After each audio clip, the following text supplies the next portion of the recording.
Hello, everyone, and welcome to another episode of Autism Stories. I'm your host, Doug Bletcher, the founder of Autism Personal Coach. Autistic people are the true experts of the autistic experience, and Autism Stories is where we interview autistic people to learn from their stories, experiences, and get their insight. If you'd like to be notified about each week's episode of Autism Stories, we suggest you subscribe on your favorite podcast listening platform. We would also appreciate it if you could give us a positive rating and review, as it will help others to learn about autism stories. I'm thrilled to have on this episode of Autism Stories Katie Vidler join me to discuss her tutoring business, best practices for teaching autistic kids, and getting proper testing, diagnosis, and treatment for pandas and Lyme disease. We hope you enjoy today's conversation. Katie, thanks so much for joining me today. Thanks for having me. Absolutely. And I wanted to start our conversation by learning a little bit about your story. Where would you say your story in the autistic community begins? So I would say that the beginning of that would be there was a time when I was really struggling with my diagnoses with pandas and Lyme disease. At the time, we didn't know that's what it was, but looking back, we know now. So I was on like a kind of 24/7 watch. I was having trouble getting through school. And so I was spending a lot of time with my mom, who's a kindergarten teacher, and I would sometimes have to go to work with her. In her classroom, we sort of realized quickly that any autistic students in her room, even though it was a gen ed room, there were autistic students there. And it was just really easy for me to connect to them, like understand them. I just felt calm, which I don't always feel calm or present in the moment. So it was really unique for me. And at that time, I sort of realized, like, okay, I want to switch my major. I want to move to studying education. At that time, of course, as soon as I told people I want to work with autistic kids and go into this field, they're like, oh, ABA, right? You need to study ABA then. And I'm like, oh, okay, I don't know what that is. So I started working at a clinic, and that was my first experience. And I pretty quickly started asking people, like, when are these kids going to learn? And what, it seems like what I'm doing is making them more upset. What's going on here? And obviously over time I started learning, right, that's not always the best option, and I left that. But as I went through all of those things is when we sort of realized that growing up I had a lot of similar experiences. I started my tutoring business, left and started my business with the kids. And as I would work with my students, their parents would be like, oh, my kid's having this problem and I don't know how to help. And every time it was like, oh, yeah, I had that. Let me tell you, try this. And eventually it's like, okay, I seem to, share a lot of experiences with them. And, the things my mom did for me or that I did for myself are really helping. And at one point, one of my students' parents, who I'd been with a long time, was like, hey, do you think maybe like you're autistic too? So I'm like, well, good question. I started researching it, looking at those like checklists, how autism presents differently in girls. I started reading stories of autistic girls and adults and the things they went through. I'm like, hey, this explains my life and, all these experiences I had, and talked to my doctor. And that's kind of how we got to figure that out. Now, you talked earlier about having pandas and Lyme. I know those diagnoses often are not, in many cases, easily diagnosed. So, what was your experience with doctors in getting proper testing, diagnosis, and treatment? That took over 15 years. The pandas diagnosis did come a little earlier, but nothing else. So I would say first when I was about 8 or 9 is when we were on a trip in Missouri visiting family. I used to love being outside, bugs, camping, hiking. I loved it. Since getting the diagnosis and everything, I do have a lot of kind of PTSD surrounding bugs and, the woods. But at the time, I loved doing those things. And when we got back one night to their house, I was like, took a shower. I'm like, Mom, I think I have a mole, like something's on my neck. And then everyone looked and just gasped. And I was like, I don't know what's wrong. Well, it was a tick, not a mole. So when they took it out, and my mom kind of wanted to test it, and at the time, we didn't know anything, and I think my dad, everyone was kind of like, oh, well, it wasn't on her that long, like I think it's fine, she should be okay, right? I mean, a lot of times they say if it's not attached for long, if it's not all the way in there, right, you're fine. So we took it out, moved on. But after we got home, I started getting repeated strep infections. They kept giving me amoxicillin. I stopped testing positive. And it kind of went on this whole spiral, right? I already had sensory issues. I already had or sensitivities to sounds and textures. And I already had some social differences, but everything really escalated. There was a lot of like phobias, being afraid of things, more severe anxiety, separation anxiety. I started getting tics, twitches, all kinds of things that I had trouble even describing. And when we went to doctors, everyone was like, oh, well, you had antibiotics and this Western blot test came back negative. You only tested positive for 2 of these bands out of, the 5 or whatever it is. So you don't have Lyme. And they would just kind of keep telling us, so it must just be in her head. It's just anxiety. You need a psychiatrist.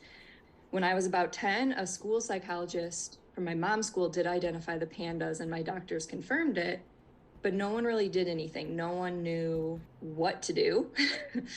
They just kind of let us go on their way. They're like, yeah, be careful if she gets strep throat. I kept getting worse. I would have trouble breathing. Again, they just sent me to psychiatrists, put me on medication. Nothing was getting done. Infectious disease doctors, neurologists, everyone, they would look at my blood tests, look at my test results. They're like, oh, well, it must be your cholesterol's high. And I'm like, but my cholesterol's not high. You're looking at my blood work. Well, I'll test it again. It was as if like I was the crazy person. So yeah, it was about 15 years. And finally, I kind of started realizing again, as I was working with my kids, like I joined some different groups on Facebook, and there was a kid in my mom's class with pandas. And I started looking more into, okay, what doctors in the area can help me? And of course, there's really long wait lists. Finally, I got to this doctor when I was 26 who really looked at my life as a whole, every experience I had, the pandas, the everything. And she was asking me the right questions and did different testing that took the Western blot into account, and the fact that I'd been bitten by a tick and all of these things. And finally she found there's Lyme, there's 3 co-infections, pandas is there. Yes, these symptoms make sense. You feel like there's no air in your legs. So that's called air hunger. That's from this co-infection. So everything really kind of got validated. And I wish it hadn't taken that long. But, now it's important to me that along with helping my autistic kids, I bring awareness to the pandas in Lyme, because my story is not unique. A lot of people do go undiagnosed and do see tons of doctors before getting proper treatment. Once you get the diagnosis, treatment can be hard. Now, certain medications, there's Herx reactions. It's hard to adjust to. Your body's really, fighting these things. But we're getting there. And I'm really happy to have found that doctor. And now that there's more awareness being spread, I hope less people have to spend so long Yeah. kind of waiting. Whenever I hear like the phrase, it must be in your head, I think, yeah, it is in my head. I'm explaining to you what's going on in my body, how can anyone know my body better than me?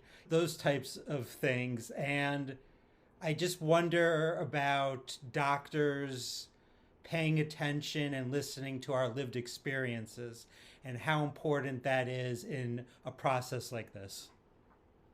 Yeah, I think that's probably the most important thing. And whenever people ask me, what doctor should I get, or what help do I get for my child, I always tell them like it's the person, right? The doctor who's listening to you, who you're, like you said, you're explaining what's going on, and it is in your head and it is in your body, and they take the time to recognize that and kind of put the pieces together.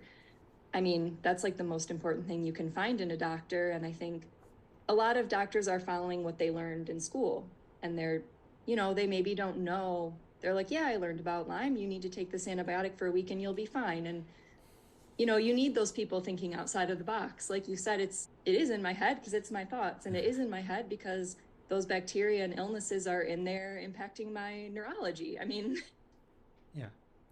Now, earlier you mentioned about studying education, and you have a master's degree in elementary education, and in 2018 started a business to provide autistic students with true learning experiences that cater to their strengths and interests and build respectful relationships that presume competence.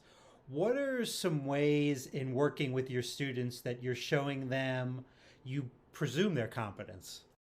I think the first thing is with every kid I work with, I always tell parents, like, my first step is a strong relationship and trust because you can't get anywhere without that. And so I first try to show my students that I respect them and appreciate, like, I want to appreciate and hear what their own thoughts are. So I follow their lead, incorporate interests and strengths, and encourage communication in whatever way they communicate. Some of my kids can speak, but they struggle at first maybe to express their thoughts. So with one of my students, we worked on first being able to express his ideas with just a drawing. If it's, an AAC, if it's just writing something out, if it's figuring out what song or movie something reminds them of, anything to show them that, I want their thoughts. I don't want them to say what they've memorized or what they think I want to know.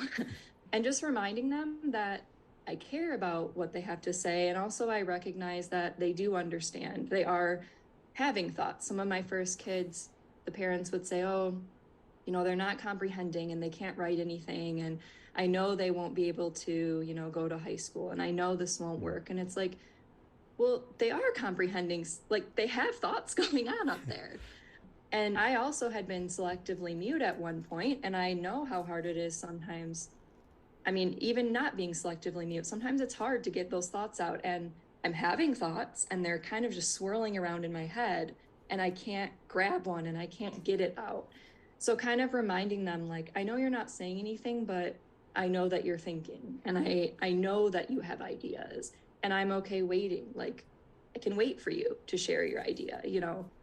So that part of presuming confidence is important. And the other part, which is really the biggest part of my job, what I tell people is I'm working through perspective gaps more than skill gaps. A lot of my kids, like, yes, every kid needs, instruction on different skills academically. But even more than that, most of my kids, they can comprehend and they're great at inferring. People, the big thing, they're always like, yeah, this kid needs to learn infer. And I'm like, I don't think you realize that most autistic people are really good at inferring, right? We love patterns. We're always connecting. And I kind of use this term over inferring. I'm like, listen, they've looked at every pattern and they've inferred so much that their answer is like up here. Like that first answer that you're looking for is so simple, they moved on. So for me, it's kind of like making sure the kid realizes, like, I hear what you're saying and it makes sense to me because it does. Then kind of working through two ways. One, explaining to their parents and their teachers, hey, like they're saying this, here's what they mean. It's just rooted in different logic than what you're thinking of. And then helping kind of bridge that side of the communication gap. Then for my students, it's saying, I totally get what you're saying. Here's another way to say it. Means the same thing, but might make more sense to your teacher. Here's, we're working on ways to explain your reasoning and tell people how you know that and how you got to that answer. Because I mean, a lot of the kids have that answer. It's rooted in logic. And the trouble is explaining, how they got that answer, expressing it in a way that maybe makes sense to a typical neurotypical person.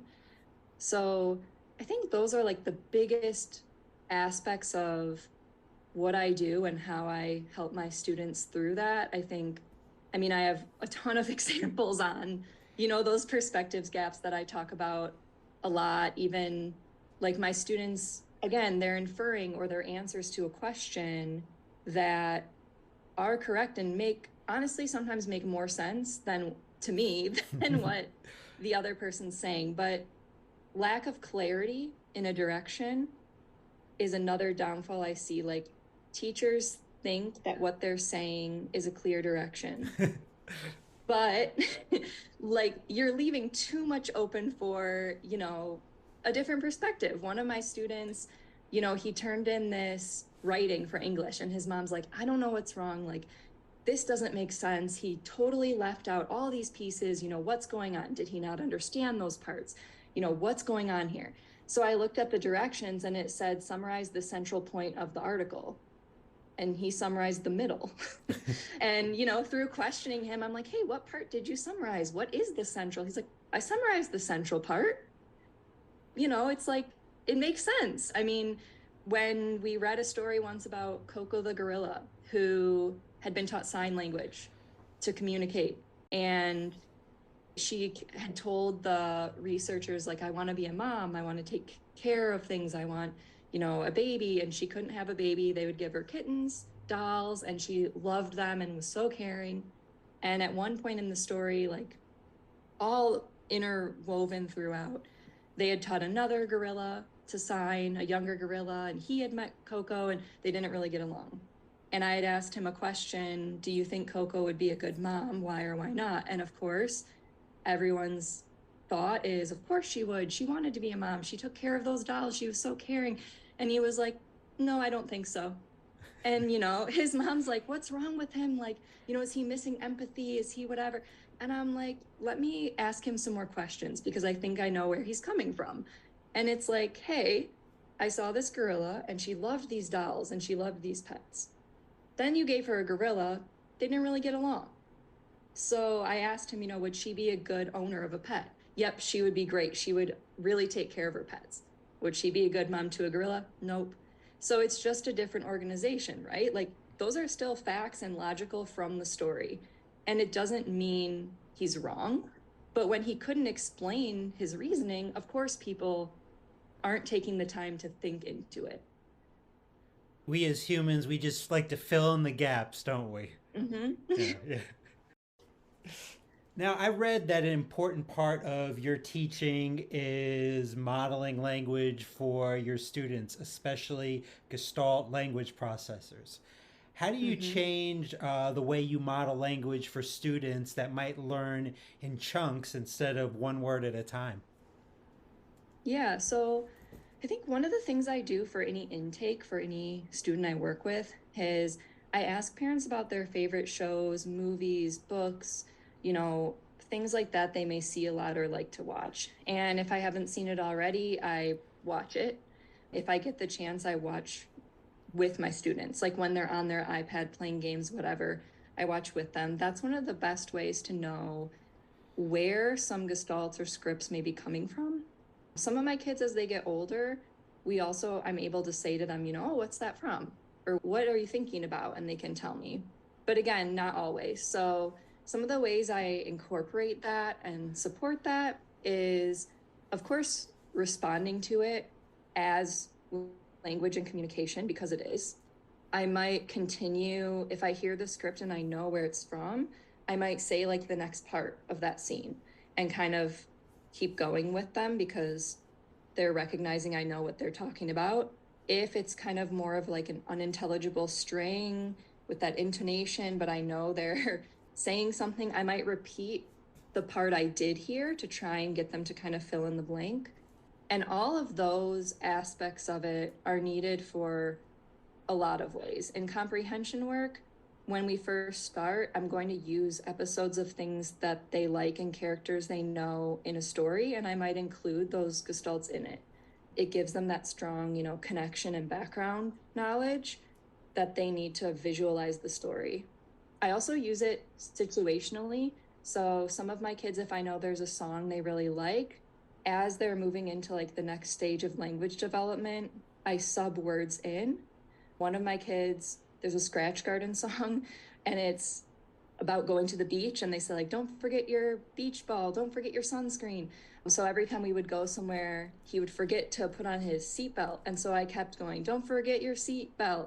And then, it's things like that, or like that start kind of, it's easier to remember, right? And so anytime you can take something that makes sense to your student and adjust it to help them with academics or any other life skill, of course, it just make sense. I've used that substitution method for so many things. Sometimes I even will make a rule or something we're learning into like our own gestalt, kind of like I make it rhythmic, I give it intonation and just make it sing-songy, and it just makes it easier to remember. I also model a lot. So I'm never asking my students to repeat me or like, saying the answer and asking them to say it. It's all just modeling what I'm doing and using those words. Like, I had a student who was a Gestalt processor, and he was like, he didn't speak a lot in his own, his own thoughts. So modeling things like when we were opening his stuff at lunch, I would go, "Oh, it's stuck." And over time, he started using that. The door to his classroom was locked. And so he pulled it and he looked at me and he was like, "Oh, it's stuck." And then the ways that you validate that and build on that really support my students. I respond to it, connect to it. I can put, the word, a short gestalt that goes with the words if I know the scene and maybe what they're trying to express. I had a student who used to say, it was from a show, and he would say, "That looks like a ghost to me." So I might say, like, "Oh, that looks like a ghost to me. That's scary." And then I might change it to like, "That looks like a ghost to me. I'm scared." So things like that. Really, I think the most important part is knowing, probably if you can, where the gestalt's coming from and kind of what feeling is associated with where it's coming from, because it's not always literal. In addition to your teaching, you have created a book called Calvin the Chameleon. Can you tell Mhm. us a little bit about Calvin and what's this book about? Yeah. So Calvin is a chameleon, and he's my neurodivergent character in the story, who is becomes the lab partner to Lily, who's a little girl scientist. The reason I started this book was for my hyperlexic learners, who are also often Gestalt processors. So over time, I was constantly getting these kids, and people were telling me they can't comprehend, they can't infer, they can read, they taught themselves to read, but they're not able to comprehend. Well, people were giving them comprehension practice with these kindergarten level stories, right? Because it would be like, "Oh, the fat cat sat on the mat, and so where did the cat sit?" And it's like that's not interesting to read. You're talking about a child who, loves outer space and knows the whole periodic table, and that's what you're going to give them to read. I mean, again, it's perspective and it's expression of their communication and their thoughts. There's not nothing in there. So I would spend so much time with all my students creating these custom stories, this whole, this WH program and these story problems, because there was nothing out there that I could grab and really utilize. If it was something, if it was text they were interested in, the comprehension level and the language might be too much to start with. And if it was something to work on their comprehension aspect, the wording was so easy that it just, is almost like demeaning to their intelligence. So for me, I was like, okay, there's got to be a way to fix this. I've written all these stories. Like, I know kind of what my kids need. And I kind of wanted to create something that was very inclusive in the sense that it incorporated a neurodivergent character and some social elements and friendship. And the topics were science. So it's going to be a series, and each book will have a different special interest of my kids. The first one's kind of the intro book to the lab and their story. And then each one will be about, I might do one on like planets, electricity, something that incorporates math, flags, all these things that my kids love and want to read about. So something that really is more engaging for them, can still be read by peers because it's a story, and can be specifically catered to practicing those comprehension questions, but in a more fun way. I also hope to animate it because a lot of my students, they love that visual, and it's a good way to provide those gestalts and that language. So that's another thing I hope to do in the future. But yeah, pretty much reaching those hyperlexic learners, incorporating the things that I've learned really help them, but making sure it's not that boring thing, right? It could just be a book in any classroom. Yeah. Now, along with this book, there are additional packets with it to support visual processing and comprehension in young readers. What have your students with visual processing differences and comprehension challenges taught you that you thought these packets would be important to include with the book? Yeah, so over time with, all these kids and in my business, I think every time I would get a kid, it would be, oh, they can't do this, they can't do that. And, pretty much my special interest is like psychology and, these little details and figuring out these problems. So it was always, okay, you're telling me this 10-year-old can't read and you can't teach them to read. There's got to be something going on here. So I would spend so much time kind of researching, and that's how I found out about hyperlexia or these visual processing, all of this stuff, Gestalt processing. And I also through that figured out I had some students who had visual processing disorders and unintegrated primitive reflexes, and I had connected with a vision clinic where I lived, and they were doing really awesome work with kids. And these kids who appeared to have all the symptoms of dyslexia were really dealing with vision and primitive reflexes that weren't integrated. And when I saw how impactful that was and how I had these kids who were, 10 and had never been taught to read and, weren't doing math, and through going through these programs and supporting them and adjusting their work in a way that fit those therapies for vision, I mean, they're reading and they're doing math and they're able to do these things that I kept being told, no, they can't. And, maybe in speech or OT in their school with other tutors, like people kept pushing these traditional methods of learning that weren't working because it was the wrong root cause. So that's what I'm big on, is figuring out, where's the root cause and whatever's happening. So I think that it's something not a lot of parents are aware of. Like vision and eyesight are not the same thing.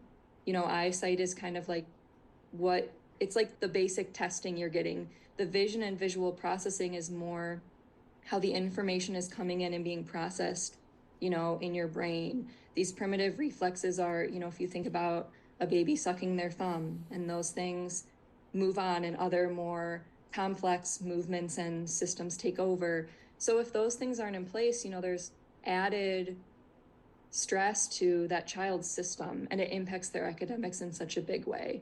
And for me, growing up with all of these issues where root causes weren't identified and the proper things weren't done, it's so important to me that when I find something like that, that could really, it's not always the root cause, but a lot of times it has been.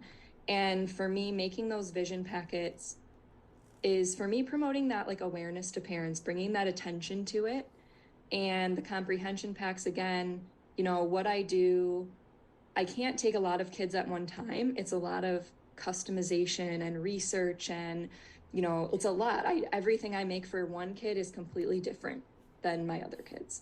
So I want to be able to kind of reach more people and show these ways that, again, an analytic learner learns different than a Gestalt processor. And there are other approaches you need to take and other things you need to look into. So for me, it's kind of spreading awareness, helping more people recognize these things, and just, a way to reach more families that I can't reach just by tutoring. And how can people learn more about Calvin the Chameleon? The best way is probably following me on social media or joining my Facebook group, because that's right now where I'm talk about it the most. And, lastly, if some of our autistic listeners are thinking about or looking to become teachers in the future, do you have any advice in regards to them pursuing this line of work? Yeah, I think firstly, autistic teachers and autistic mentors for autistic kids is so important. And it's really important, and I don't think we have enough of it. So if it's something someone's interested in, I do recommend it because you can make a big difference in the lives of these students and their families. And then other than that, I think it's being open-minded and taking the time to really see where you fit in the world of teaching. for me, being in a classroom, a traditional setting with, 30 kids, it's overwhelming to me. I feel like I can't help every kid the way I need to. It's a little overstimulating, so keeping that open mind and knowing that's if that works for you, great. And if it doesn't work for you, you can teach in other ways.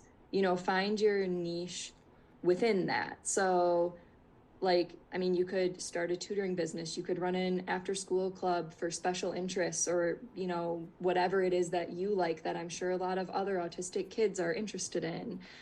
You don't have to work for someone else or be a part of that system to make such a big impact. So yeah, I would say having an open mind and figuring out, in that world of teaching, what fits you best and how can you kind of work in a way that's most impactful for your students and for yourself. I know for me, it's this tutoring, this small caseload of kids, really digging into the root cause, supporting my families in such a big way. It's not just teaching, I'm like a life coach, teacher person. And so it's just, I think there are many ways to be a teacher. And if it's something you're passionate about, I think you can find a way to help and make it work. And it is very fulfilling. Yeah. Well, I really appreciate your time today, and it was really great listening to you because I felt like during my entire schooling that there was probably only about two teachers I really felt like were really helpful, felt very connected to. So it was kind of very healing to hear from you how you focus on each of your students' individual needs, and obviously you're very knowledgeable about what you're doing as well. Thank you. Yeah, I agree. It's very important. A lot of kids, like you said, there's only a few teachers you connect with. So the more autistic people who are interested and go for it, I think the better everyone will be. Thanks so much to Katie for the conversation. To learn more about Katie, please check out the link in the podcast description for this episode. At Autism Personal Coach, we provide customized coaching for autistics to help improve the quality of our lives. All of our coaches are either autistic or autistic selected for their commitment to trauma informed and neurodiversity affirming strategies. They deeply understand burnout, sensory needs, executive functioning, and the importance of special interests. If you're interested in learning more about our coaching, please visit autismpersonalcoach.com for more information. I hope you enjoyed this episode of Autism Stories, and if you did, if you could tell a friend, foe, or anyone you know about it so they could have the same enjoyable and educational experience as you when listening to Autism Stories, it would be very much appreciated. Until next time, I'm Doug Bletcher of Autism Personal Coach. Talk to you then.